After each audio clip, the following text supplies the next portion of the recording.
Hey everyone, I just wanted to give you a little heads up. I know so many of you like to get your kids involved in your personal development, and some of you like to play this in the car with the kids in the back seat, but just a heads up, there is a lot of F-bombs in this episode. So if you don't want your kids to hear any swearing, maybe just save this one for when the kids are at school or when you're on your little walk with your headphones in. This is one of those ones.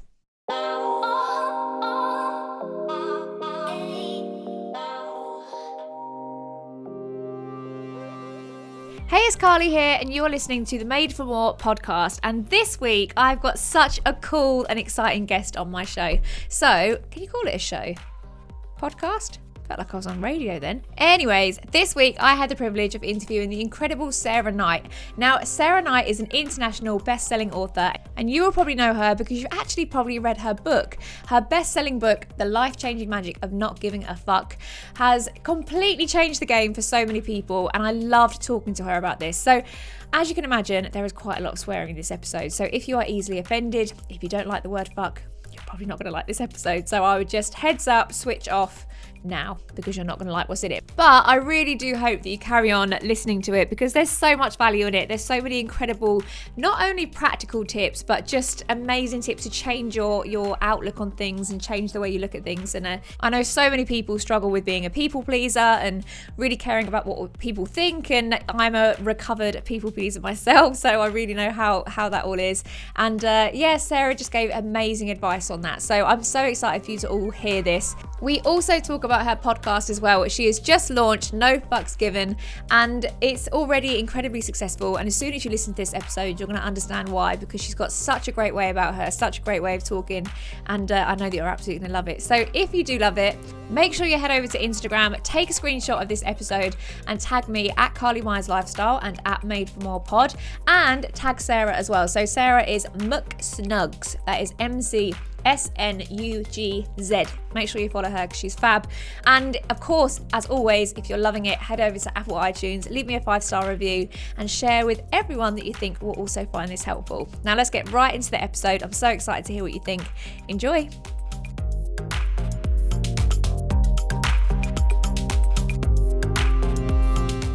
Okay, fab. Hey Sarah, how you doing?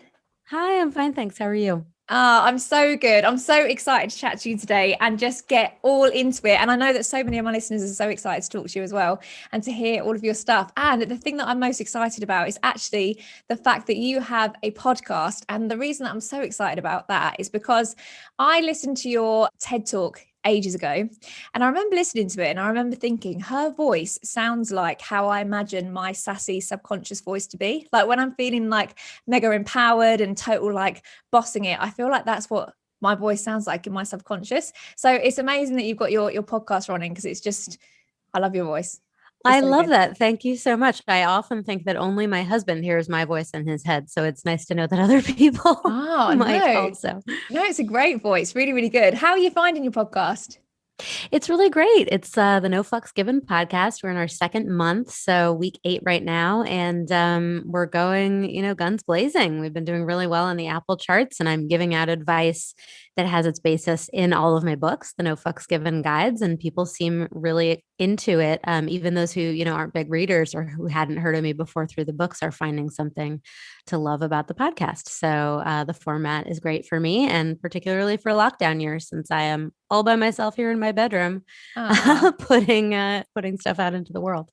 It's so good though. I find with podcasting, you can just, because it's only audio, it's so much more intimate. And for me as a podcaster, I just seem to talk and talk and talk. And it's like real, raw, honest feelings, isn't it? Do you find that? Yeah, it's definitely a different experience than, pre-recorded and really pre-planned speeches and other event type things that I've done as a guest speaker. It makes me feel like I can be a little bit more off the cuff and a little bit more myself. And, I think it's still pretty polished, but it's got that authenticity that comes across when you haven't been rehearsing, day and night for something.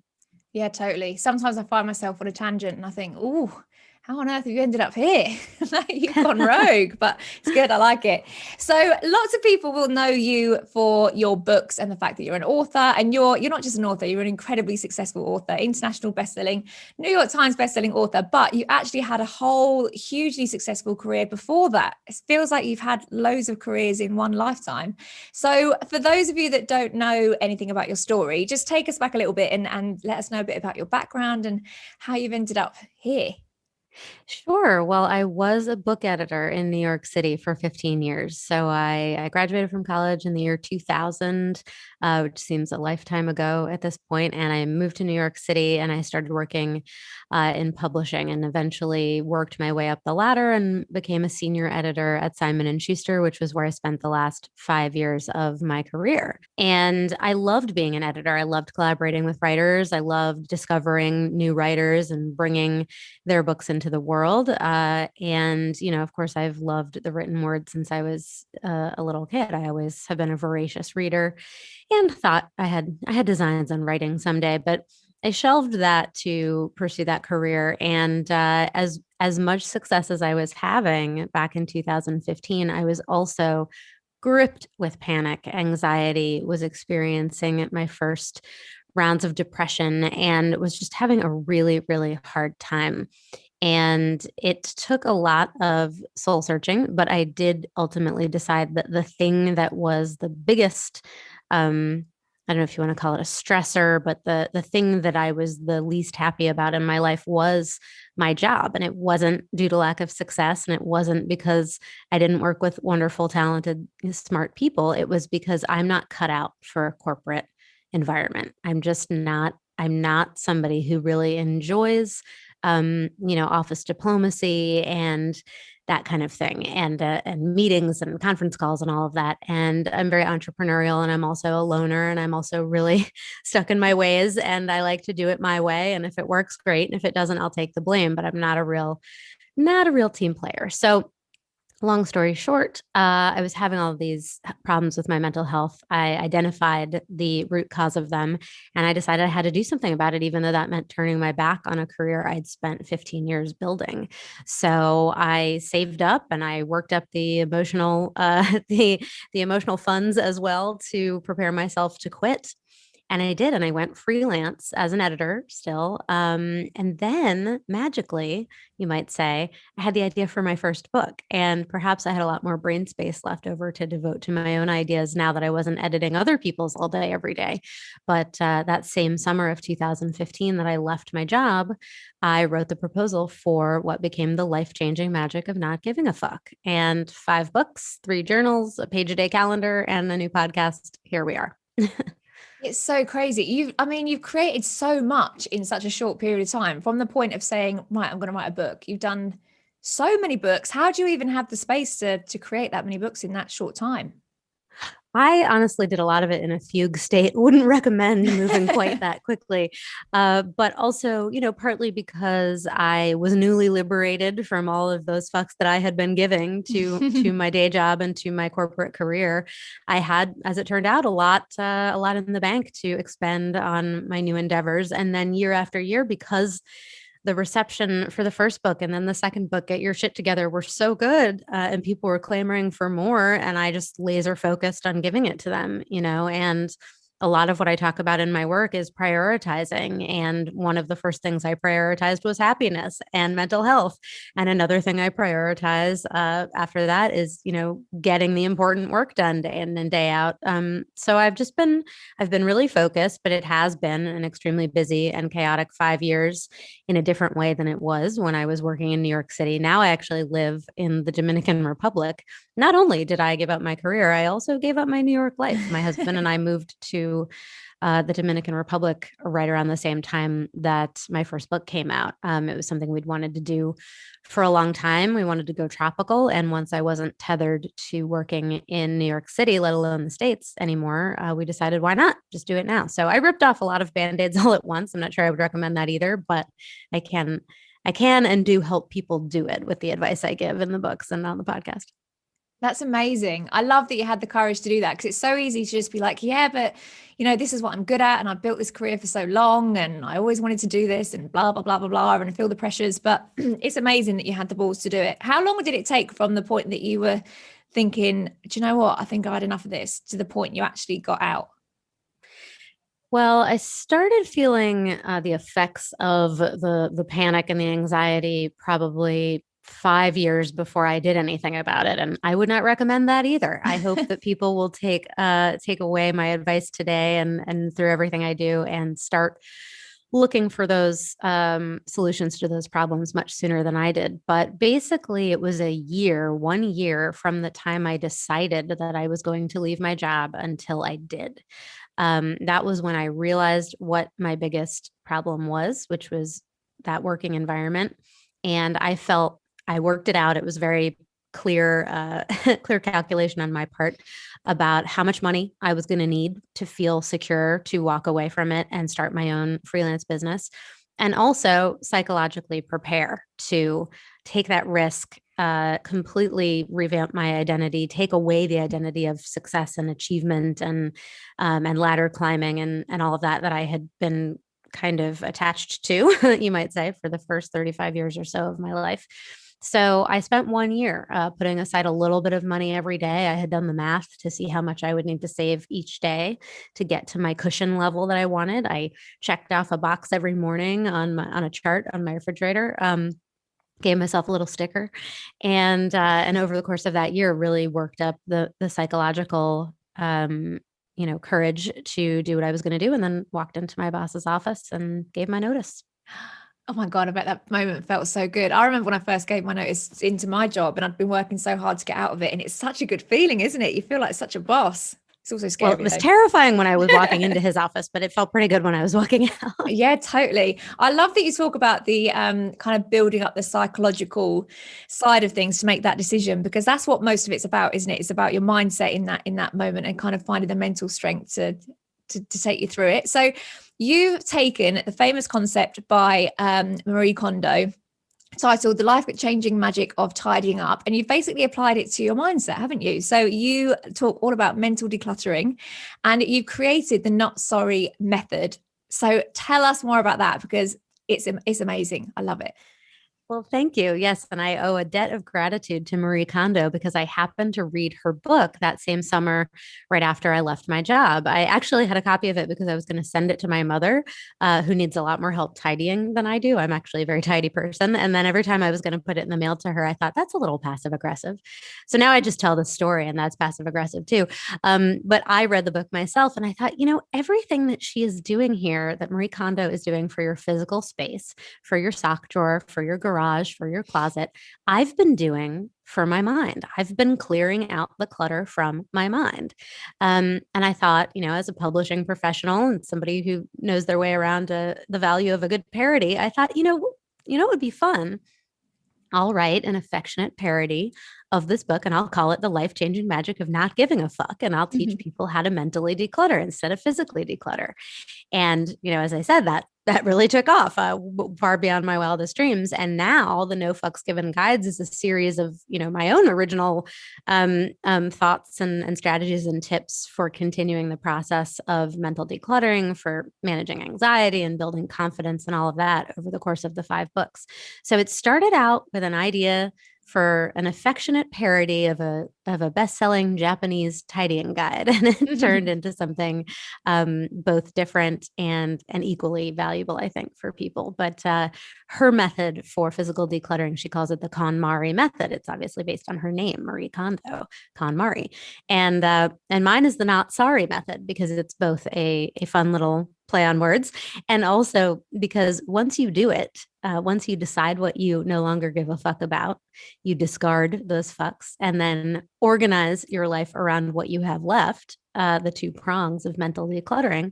If you do it with honesty and politeness, which is what I advise, then you've done nothing wrong and you don't have to feel guilty and you have nothing to apologize for. So you are not sorry. So the not sorry method, in a nutshell, is that.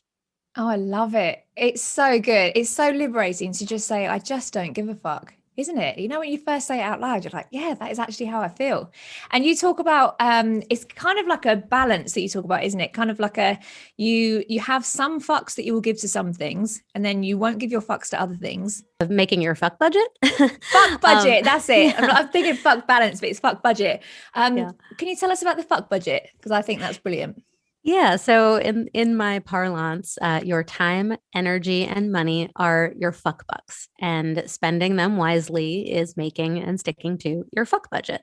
So what I really advise people to do is, first of all, think of your time and energy the same way you would think of the actual money in your wallet or in your bank account, and at a given time. It is, first of all, time is not a renewable resource. It is finite, and we do not get any more of it. Energy is somewhat renewable, but only if you allow yourself to renew it. If you're going 24/7, you're going to burn out, and you're going to lose a whole lot more time in the following days and weeks due to that burnout than if you had conserved your energy, and allowed yourself to recharge in the way that you needed to.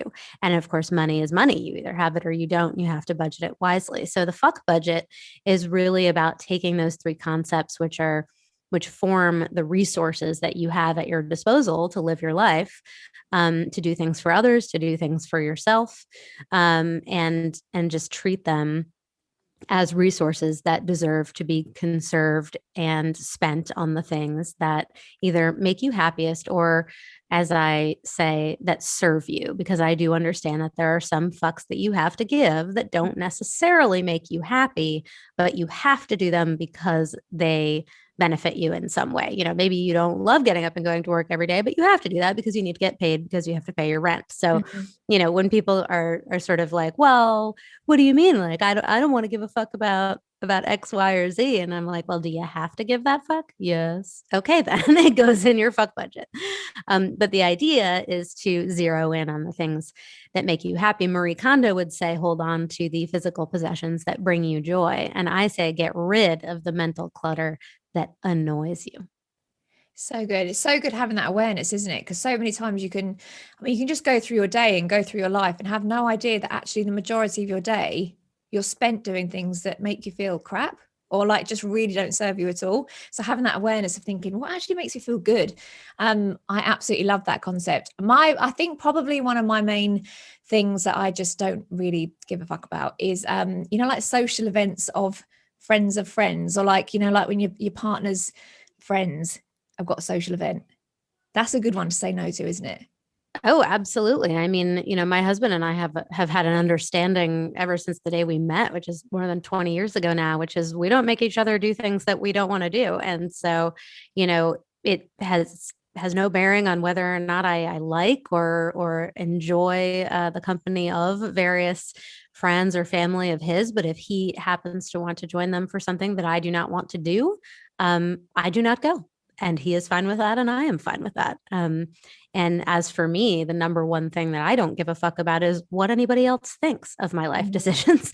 So I have come to a real, very, as you said, liberating understanding of that. And I don't feel bad about saying no to things anymore. I have my reasons. Sometimes I give them, sometimes I don't bother. And I don't really care what anybody else thinks, because it's not their life to live, it's mine. So I definitely think that eliminating unwanted tasks, obligations, parties, social events, whatever from your life is a perfectly fine thing to do. And it gives you that room in your fuck budget, that time, energy, and or money to spend on other things. Totally. That has actually been a plus side to a lockdown. You haven't got caught up in all these events that you really don't want to go to. So what are your top three things that you literally give no fucks to? Well, I start with not giving a fuck about what anybody else thinks of me. And that covers a lot of ground. And that's why I say in the book that it's the first thing you need to learn how to do. But another thing is I've stopped giving a fuck about the pressure to be a morning person. I am not a morning person. I never have been. My mother used to have to drag me out of bed nearly every day to go to school. And I was a straight A student, and I actually loved school. I just hate getting up early.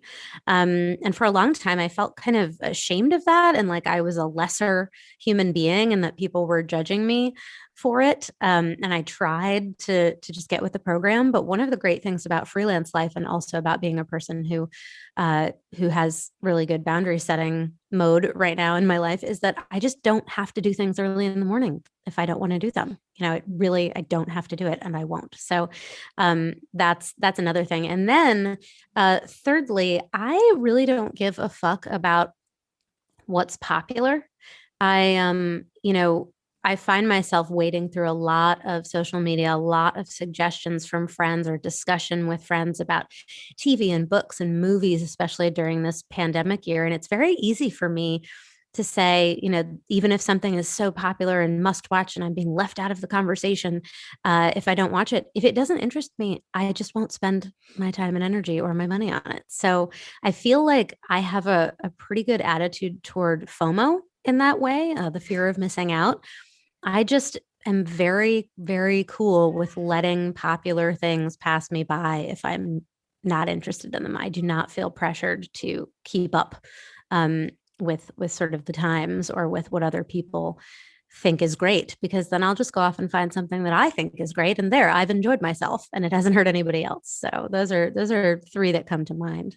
Yeah, totally. I mean, I guess if you know as well that you've got so much more to add to a conversation than just what's going on Netflix at the moment and stuff like that, then you feel more confident, don't you, to think, I don't need to talk about that. That's just like mind numbing. So my favorite book of yours is actually Fuck No, because when I finally started to learn how to say no, it was like a whole new world opened up to me. You touched on that anyway, but boundaries are so important, aren't they? And it's just when you can really set boundaries and feel okay in setting those boundaries, really is like a life-changing decision. So for someone listening to this, I know people are going to be mega inspired. They're going to listen to this and be like, yes, I'm going to be like Sarah Knight. I'm going to start saying no to stuff. I'm going to, give less fucks to things that don't serve me. I'm going to do it. But then I know that so many people, and this was me years ago, are chronic people pleasers. And the first thing that's going to spring to their mind is, oh God, but what if people think I'm rude? Or, what would people think of me? So how do people get over that? What's the first step of getting over the people pleasing bit? Well, that very first step is to stop giving a fuck about what other people think. But for those who think, well, that's easier said than done, Sarah, I invite you to ponder this, which is that you have no control over what other people think.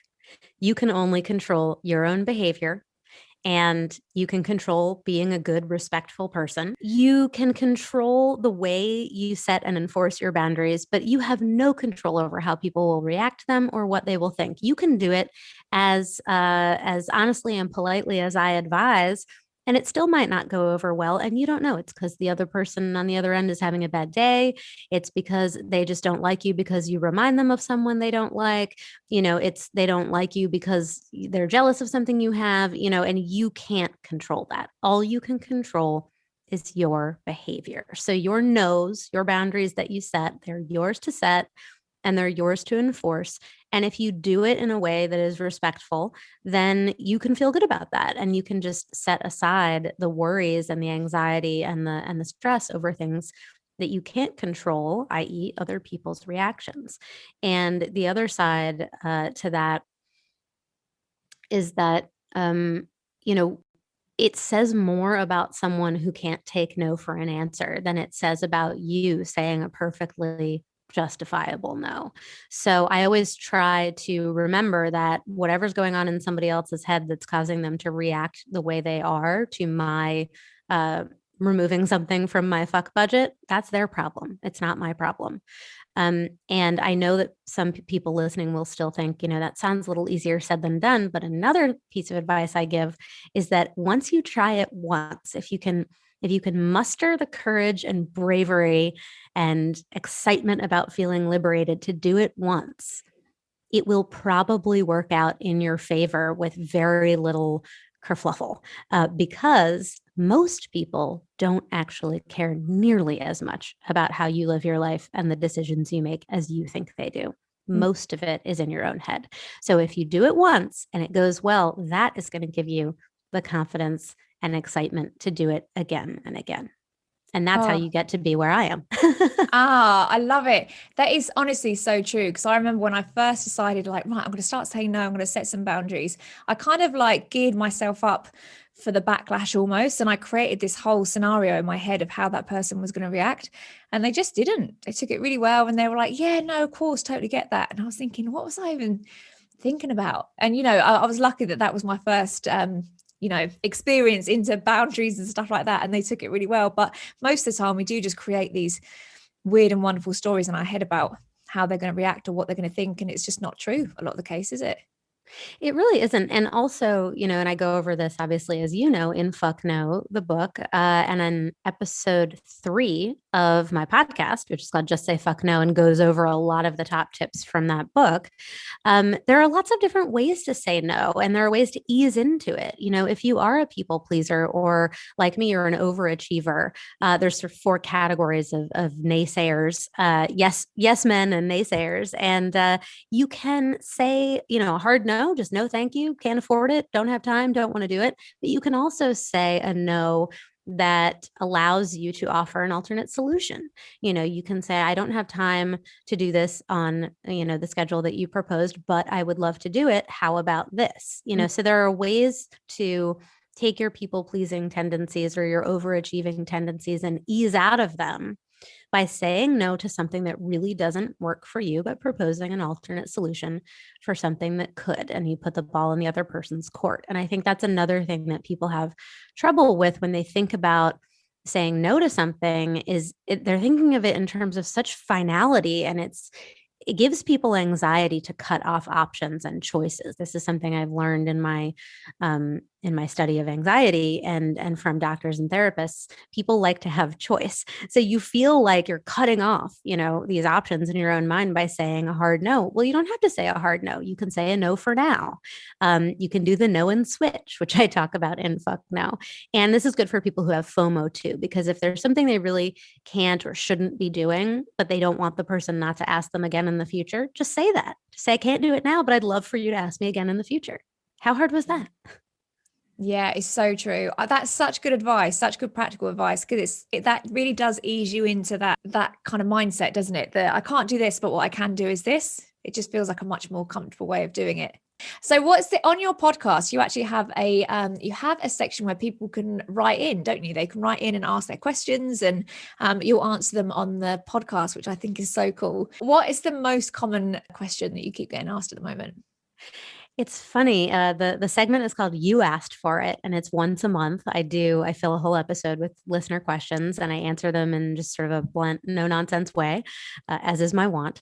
And the second episode of that is actually coming up, so next week. So the funny thing is, I get questions every day. People have they've definitely figured it out. They're emailing me, and so many of them are focused on their love relationships right now, mostly with partners. And I assume that is because over the course of this year, we're not seeing as much of our coworkers and friends.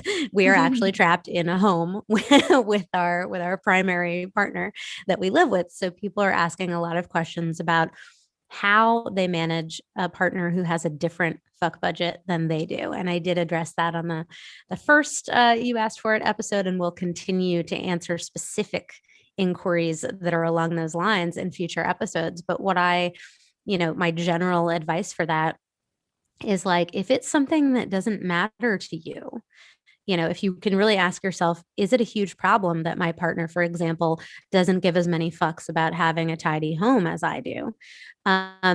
Ask yourself, well, is it a problem for you to be the main tidier? I'm the main tidier in my house because I like to tidy, and it's more important to me than it is to my husband. And I'd rather that he had time and energy to do the things that I don't want to do, that he doesn't mind doing. So if you find yourself frustrated that your partner or a best friend or your mother or something is giving fewer fucks than you would like them to about something that's important to you, or vice versa, just ask yourself, on balance, does this really change my life? Is it really affecting me that negatively? Or can I just move forward and think, well, this frees them up to, use their fuck budget toward things that are A, going to make them happy, and B, maybe are things that I don't want to be responsible for in this relationship that they can take care of. So that's definitely a common thread that I'm getting. And some of it has to do with housework and some of it has to do with parenting. And, I think that the idea behind most of my advice across the whole no fucks given universe is that it can be universally applied to most problems. Problems that might seem really severe and important to you wouldn't be severe and important in my life. But the general premise of not giving a fuck, discarding the ones you don't give, organizing your life around the rest, doing it all with honesty and politeness, this can be applied to most situations. That's so funny that so many people have written in about their relationship. I mean, lockdown's been testing. It's not a normal situation to spend that much time with your partner, is it? But yeah, it's definitely been quite a lot of character building for a lot of people. I think I've been actually fine with it. The only thing that I literally cannot bear is I cannot bear the sound of my partner eating. So that's been quite intense. That's pushed me to the edge sometimes. My husband chews ice, and I don't think I ever knew that he chewed ice before lockdown. I don't know what. It's not as though I haven't been out to dinner with him a million times, but the new thing is ice chewing, and I cannot stand it. And I made myself very clear on that notion. So, oh my God. I've actually just felt a physical response in my body to you just saying crunching ice. If my partner ever dared crunch ice, the worst thing he ever brought home was a pack of wasabi peanuts. Oh my God, that literally went through me. Yeah, well, that's the peanut crunching and also the crinkling of the bag. Oh yeah, drive me nuts. But we're fortunate to have a house. We lived in a 1-bedroom apartment in New York City together for years and years, and now we have this house in the Dominican Republic, so we can get away from each other, and I'm incredibly grateful for that because I know a lot of people are more cooped up than I am. So I won't spend too much time dwelling on his ice crunching when I can leave the room. Oh yeah, it is all about that. Sometimes though, Kurt's in the kitchen, I can hear him. And I'm like, why are you eating that so loudly? And he's like, for fuck's sake, I'm in the kitchen. I'm not even in the same room. That's what lockdown's done though. It's heightened everything. So for anyone who is listening to this and they're in the place where you were, I think it was 2015 that you said, where you reached the point where you thought, do you know what, this situation that I'm in right now is not serving me, whether it's a relationship, a job, whatever, and they're thinking I need to make some serious changes. What's the practical tip that they can do to really take that first step? The best advice I have is to make the first step manageable, is to set manageable, achievable goals and manageable, achievable steps to get to those goals. So many people get so overwhelmed at the idea of making a change, whether it's technically a smallish change or a massive change like I made. It can be really overwhelming to people. So my best advice is, life is like an adult coloring book. You just have to focus on each little tiny square and color it in. And as you go along, the big picture will materialize before you. So if you think I can't possibly leave my job because of all of these reasons and all of these what ifs and all of these consequences that might happen, just think, but I could sign in to a job search site this weekend and just look around and see what's out there. Mm-hmm. I could spend an hour of my life doing that, which is one small step toward my grander goal, and it doesn't have to be so overwhelming. So small, manageable chunks. That's great advice. And I guess that's what you were doing when you were saying that you were putting away a little bit of money every month and saying, right, this is what I need to get out. That's part of the coloring in the first little chunk, isn't it? Yeah. I mean, I literally colored in a chart when I did that. But, the same thing goes for having left New York. We had to extricate ourselves from our life there. We had to, just moving is a thing. I actually kind of like packing. But you can't do it all at once. And it can be really overwhelming, particularly if you have children, which I do not have, or a larger house, which I did not have, so one thing at a time. Do all the closets tonight, do the living room next weekend, do the bedroom the weekend after that, whatever you have to do to break things down to make them manageable. And that goes back to this idea of once you try something once and you succeed, it becomes easier and more exciting to do it again. If you break an enormous goal down into smaller steps, then you're more likely to achieve one of those steps. And then you're going to feel really good about having achieved it. And it's positive feedback. It's a virtuous cycle. And then you will be more, inclined to move on to step two. So I just think, make it easy on yourself. We don't have to make hard things harder. Yeah. So, so true. Have you been back to New York since you moved? Yeah, I mean it's been about 5 years now, and we used to get back to the States a couple times a year, both for work and for pleasure. Obviously, well, not obviously, but we both have family and friends who are living in the States, and we like to be able to see them. Occasionally, they come visit us here as well. But this last year, no travel. I haven't been back to New York since November of 2019. And that's really sad. I really look forward to getting back, but I will not be traveling until I am vaccinated or until I have the ability, the eligibility to be vaccinated in the States, at which point I would take the risk of flying once knowing that there was a vaccine waiting for me on the other end. So for now, we're just doing our thing down here with the frogs and the palm trees. It's good to know that you enjoy going back though now, because you can like just completely fall out of love with that whole place, can't you? When you're in that place, if you're like, oh God, I need to get away, but actually going back and finding enjoying it again is pretty cool. Oh, I enjoy it much more now that I don't live there. Yeah. Yeah, I was the same when I used to live in London and I had like no money and it was stressful and it was just not a great place to live at all. But now I love going back to London now that I live in the country. Yeah, I mean, honestly, I would love to go anywhere right now. I'm sure you could Yeah. get me to enjoy, well, I don't want to name any city. I don't want anybody listening to feel bad because I use their city as a joke. But I'm itching to travel. I'm itching to get back and see my friends and eat some great New York food at some great New York restaurants and get around the rest of the country too and visit family that we haven't seen in a long time. I have a brand new nephew. And I Oh, don't really like children, but he does seem awfully cute from the photos. So I would like to get a look at him in person before too long.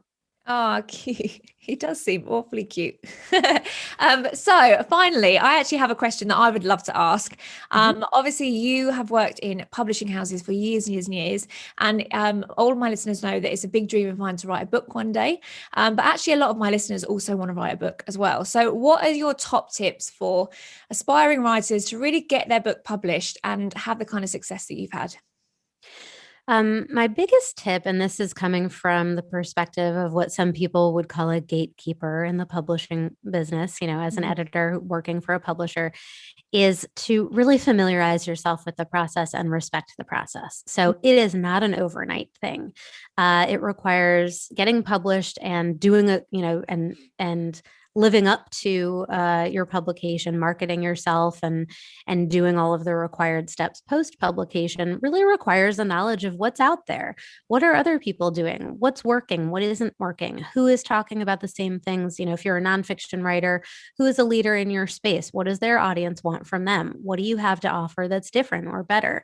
If you're a fiction writer, looking at the places that people go to talk about fiction online, becoming part of those communities long before you have a book to sell, because Mhm. you don't want to be out there saying, you know, hey, what can you all do for me? I'm inserting myself into this conversation for the very first time, when I need and want something from you. I think it's really important to read voraciously. It's really important to keep up with industry news. It's really important to keep up with the writers whose space you intend to be joining, because you will, becoming a member of that community just makes you so much more savvy and capable of succeeding in it. So just generally speaking, I think, learn about the process of publishing and respect that process. Know that it is a long and ongoing thing to be a writer and to get published and then to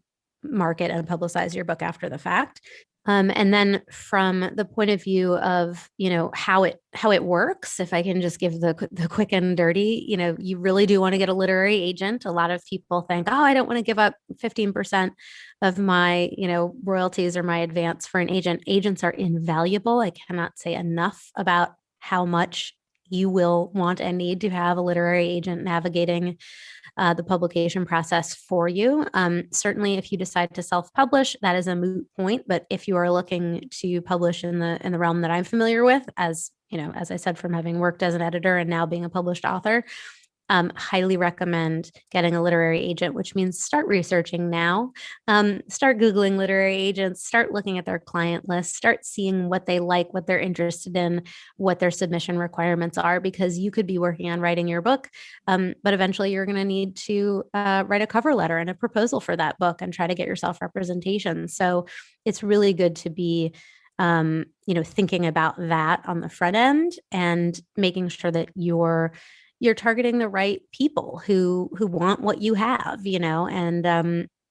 and really making it more efficient for everybody, for them to evaluate your work and for somebody to decide to take you on. And then they can be your guide in the process of getting an editor and a publishing house to want to move forward with the project. So I guess all of that is a long way of saying, don't skip the steps, do the work. And I happen to have had a 15-year education in that work because I worked in the industry before I became a writer. And I don't think you need to go quite that far in infiltrating book publishing as a low-level assistant and working your way up for a decade and a half. But it means that I was constantly involved in the discourse, on Twitter, on Facebook, among friends and colleagues, at bookstores, going to events, seeing how they worked, and reading other people's books and really seeing what was capturing the attention of the readers and what they were looking for and how that matched up with what I had to offer. So that is such amazing advice. Thank you so much for giving me all those tips. That's incredible. It's like anything, isn't it? I guess you just have to put in the groundwork. Like you just can't skip the dirty bit and the clunky bit and the bit where you just have to really get down and dirty with it. Yeah, I mean, I think it's good for all of us to remember that pretty much the first time we hear about a writer, it's because their book is on sale. And there were, months, if not years, if not many years before that, that they were working on writing it, getting representation, and securing publication and building up to that publication. So there's a lot that goes into it before the book is on the shelf. And I think people need to remember that and be prepared, be prepared for that.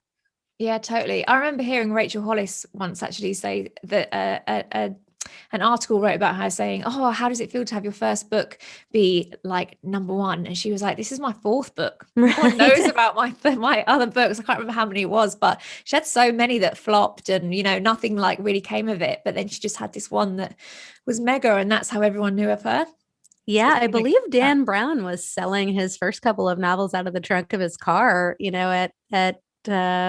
at swap meets in New England before the Da Vinci Code hit. So you can fact check that, but I think that was the story. So, happens when it happens. I love it. Do you think you've got any more books in you? You're going to go for more? Well, I definitely have a contract for a new book that I haven't been making a ton of progress on during COVID. Just sort of mental health has stood in the way, but also ramping up with the podcast has turned my attention to that. But I do have a book I'm working on called I Knew This Was a Bad Idea. And it's a little bit of a departure. It's not self-help. It's humorous personal essays, in the same voice and vein that I've been writing the No Fucks Given guides in, but not to be found on the self-help shelf. And then I'm sure there will be more after that. But for now, it's full steam ahead on the podcast, then working on the personal essays, or as I'm sure my editors would like to hear, I'm doing it at the same time. Just it's taking me longer than it used to. And then we'll go from there. Oh, good to know. Well, I'm so excited about your podcast. I absolutely love it. And just you've given so much value. And yeah, I just love the way you speak. It's so refreshing. And I know that all of my listeners are going to absolutely love it as well. So I just have 3 quick fire questions for you. And then I'll let you go. So first of all, what does success look like to you? How do you define it? Well, it looks different than it did back in the day. Now it looks like being happy with everything I have instead of quantifying everything I have. And that's not to say that I'm not out here refreshing the download stats on the podcast multiple times a day. And it's not saying that I don't every once in a while read book reviews and measure my worth against them. But really, these days, success to me looks like being able to enjoy what I have instead of just the fact of having it. I love that. Definitely agree. What is your biggest book or podcast recommendation? Well, two things. I just read an early copy of Jenny Lawson's new book. She's known as The Bloggess, Ooh. and I believe it's coming out in April, early April, and it's called Broken in the Best Possible Way. And she writes about mental health in just the most raw and honest and hilarious way. And I love all of her books. And I'm evangelizing for Broken, so everybody should look that up and pre-order it now if they have the ability to do so. And then in terms of podcasts, I just love Caroline Foran. She's somebody I've been listening to for a long time. She does a podcast called Owning It, the anxiety podcast. And I've been on a couple of times, and she just, hits the nail on the head with regard to anxiety. And she brings in a lot of experts and has a lot of great guests. So I guess both of those recommendations are geared toward mental health. One of them happens to be, in book form, and one in podcast form. So Broken by Jenny Lawson and Owning It, the anxiety podcast with Caroline Foran. Oh, I love it. I'll definitely check those out. And then lastly, who's your biggest inspiration? I have to say, one of my oldest friends, her name is Louise Maguire. I've known her for over 20 years, and she is a force of nature. We were both quitting our very successful corporate jobs at the same time to go out on our own. She went out on her own as a whiskey bonder, and is Ireland's premier whiskey bonder now, having resurrected the lost art. Went home after a massively successful career at the top brands like Diageo to create her own whiskey, and built up her rack house on the family farm in Curraclare. It's called Chapelgate Distillery, and the brand that she's been putting out now for a couple of years is JJ Corey. They've won gold medals in the whiskey awards. She's just absolutely gone from 0 to 60 in an incredible amount of time. She's having success after success. She's just gotten a huge US distributor, and she's taken this little business and this, sense of history and lore and love for Ireland, and gone home and built, an enormously successful business out of it. And she's just one of the most remarkable people that I've ever known. So check out Louise Maguire and JJ Corey whiskey if that's your thing. And I really can't say enough about her. She's just magic. She's a magic woman. Ah, that's so nice. That is such a nice review to say about your friend, isn't it? I'd love that. Sarah, thank you so much. I've absolutely loved chatting to you. I could talk to you for hours. Where can people find you? Because I know that everyone's gonna want to binge all things Sarah Knight.